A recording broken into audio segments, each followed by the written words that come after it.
നമ്മൾ കഴിഞ്ഞ ഒരു ക്ലാസ്സിൽ ബിയെ കുറിച്ച് പഠിച്ചിരുന്നു അല്ലെ? ബിയുടെ ഫോംസ് ഏതാണെന്ന് പഠിച്ചിരുന്നു. അതിൽ വിൽ ബി ഉപയോഗിക്കുന്നത് എങ്ങനെയാണെന്നും പഠിച്ചിരുന്നു. അത് കഴിഞ്ഞിട്ട് വന്ന ഒരു ക്ലാസ്സിൽ ഓക്സിലറീസിന്റെ കൂടെ, അതായത് വിൽ ബി, ക്യാൻ, എല്ലാവരുടെയും കൂടെ ബി ഉപയോഗിക്കുന്നത് എങ്ങനെയാണെന്നും ഞാൻ നിങ്ങൾക്ക് പറഞ്ഞു തന്നിട്ടുണ്ടായിരുന്നു അല്ലെ?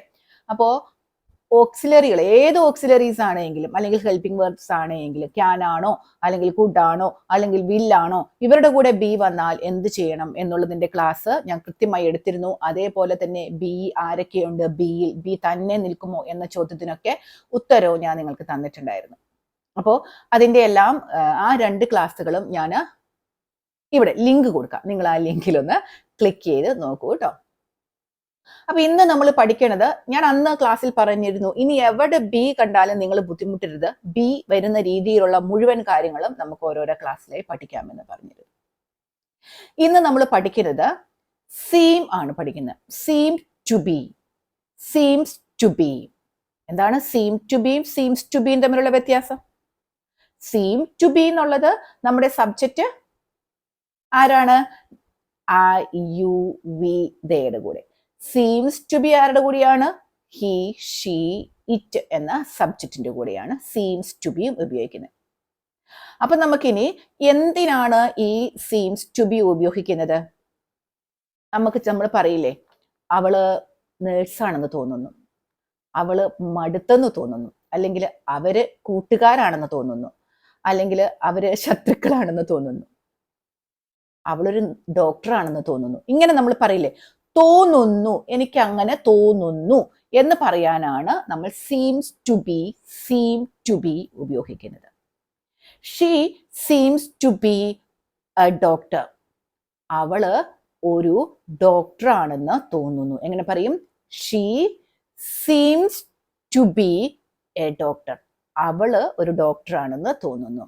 ഇനി അവനൊരു ഡോക്ടറാണെന്ന് തോന്നുന്നുവെങ്കിലോ? He seems to be a doctor. അവന് ഒരു ഡോക്ടറാണെന്ന് തോന്നുന്നു. അവൻ മടുത്തെന്ന് തോന്നുന്നു. എങ്ങനെ പറയും? He seems to be tired. മടുത്തെന്ന് തോന്നുന്നു. ഇനി അവന് ഭയങ്കര സന്തോഷമാണെന്ന് തോന്നുന്നു, സന്തോഷവാനായി കാണപ്പെടുന്നു. He seems to be happy. സന്തോഷമുള്ളതായി തോന്നുന്നു. ഇതെന്തിനാ ഉപയോഗിക്കുന്നതിന് മനസ്സിലായല്ലോ. ഇനി they seem to be friends. They seem to be friends. അവര് കൂട്ടുകാരാണെന്ന് തോന്നുന്നു. They seem to be friends. കൂട്ടുകാരാണെന്ന് തോന്നുന്നു. They seem to be doctors. അവര് ഡോക്ടേഴ്സ് ആണെന്ന് തോന്നുന്നു. അപ്പൊ ഇത് മനസ്സിലായല്ലോ, വളരെ എളുപ്പത്തിൽ മനസ്സിലാകാം. സീംസ് ടു ബി എന്ന് പറഞ്ഞാൽ തോന്നുന്നു, അങ്ങനെയൊക്കെയാണെന്ന് തോന്നുന്നു. അപ്പോൾ സബ്ജക്റ്റ് കൊടുക്കുക, സീംസ് ടു ബി കൊടുക്കുക.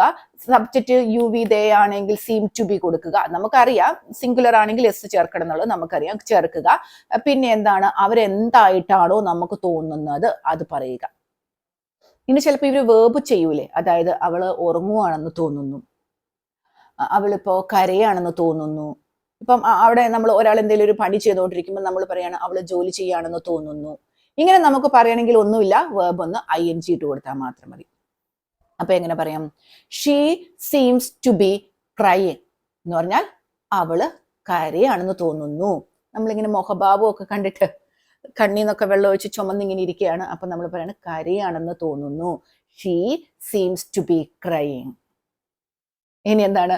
കരയുമ്പം അവള് ചിരിക്കുകയാണെന്ന് തോന്നുന്നു. ഷീ സീംസ് ടു ബി ലാഫിങ്. ചിരിക്കുകയാണെന്ന് തോന്നുന്നു. He seems to be thinking. അവൻ ചിന്തിക്കുകയാണെന്ന് തോന്നുന്നു. They seem to be working. അവര് ജോലി ചെയ്യാണെന്ന് തോന്നുന്നു. They seem to be watching a movie. അവരൊരു സിനിമ കാണുകയാണ് എന്ന് തോന്നുന്നു. വളരെ എളുപ്പമല്ലേ? ഇത് കൂടുതൽ എക്സാമ്പിൾസിന്റെ ആവശ്യം നിങ്ങൾക്കുണ്ടോ? നിങ്ങൾക്കില്ല. അതായത് തോന്നുന്നു, നമുക്ക് അവള് ഡോക്ടർ ആണെന്ന് തോന്നുന്നു, നേഴ്സ് ആണെന്ന് തോന്നുന്നു, ടീച്ചർ ആവണമെന്ന് തോന്നുന്നു എന്നൊക്കെ പറയാൻ ഇങ്ങനെ പറയണം. She seems to be a nurse, S seems to be an engineer, seems to be doctor, ഇതൊക്കെയാണെന്ന് തോന്നുന്നു. seems to be driver ആണെന്ന് തോന്നുന്നു. ഇനി അത് പ്രവൃത്തിയാണെങ്കിൽ എന്താണ്? seems to be crying, seems to be laughing, seems to be thinking, seems to be dancing, എന്താണെങ്കിലും അത് INGയിലും കൊടുത്താൽ മതി. തോന്നുന്നു എന്നായി. ഇനി ഒരു ബിയുടെ വേറൊരു ഉപയോഗമാണ് he is going to be a teacher എന്ന് പറഞ്ഞാൽ എന്താ? He is going to be a teacher എന്ന് പറഞ്ഞാൽ അവൾ ടീച്ചർ ആകാൻ പോകുവാണ് എന്നാണ് അർത്ഥം. അതായത് അവൾ ടീച്ചർ ആകാൻ പഠിക്കുന്നു. He is going to be ആകാൻ പോകുവാണ്. എന്ത്?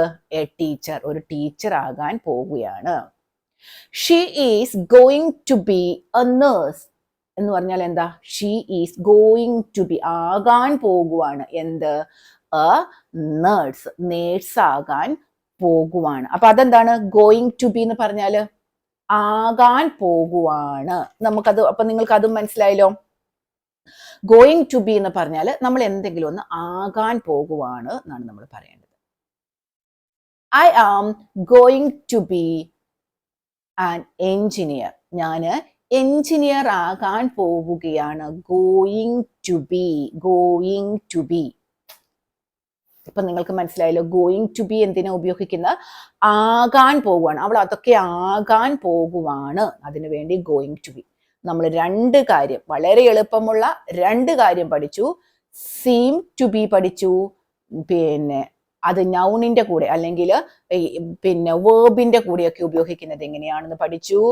ഗോയിങ് ടു ബി പഠിച്ചു. ഗോയിങ് ടു ബി എന്ന് പറഞ്ഞാൽ ആകാൻ പോവുകയാണ്. അപ്പോൾ നിങ്ങൾ പറയൂ, അവള് ഓൺലൈനിൽ ഉണ്ടെന്ന് തോന്നുന്നു. അവള് ഓൺലൈനിലാണെന്ന് തോന്നുന്നു. എങ്ങനെ പറയും?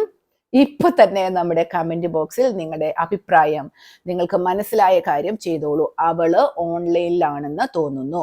അപ്പൊ ഇനി നിങ്ങൾ ആരെങ്കിലും കരഞ്ഞിരിക്കുന്നതോ അല്ലെങ്കിൽ ആരെങ്കിലും ഒക്കെ സങ്കടപ്പെട്ടിരിക്കുന്നതോ വിഷമിച്ചിരിക്കുന്നതോ എന്തെങ്കിലുമൊക്കെ രീതിയിൽ നിങ്ങൾ കാണുകയാണെങ്കിൽ എന്ത് പറയണം? ഈ സീംസ് ടു ബി ഉപയോഗിക്കാൻ നിങ്ങൾ മറന്നു പോകരുത്. അപ്പൊ മനസ്സിലായല്ലോ? ഇന്നത്തെ ക്ലാസ് കൂടെ പൂർണ്ണമാകാണ്. വളരെ ചെറിയ ക്ലാസ് ആണ്, വളരെ പ്രയോജനപ്പെടുന്ന ഒരു ക്ലാസ്സും കൂടിയാണ്. അപ്പോൾ എല്ലാവർക്കും നല്ലൊരു ദിവസം ആശംസിക്കുന്നു. എല്ലാവരോടും നന്ദി പറയുന്നു.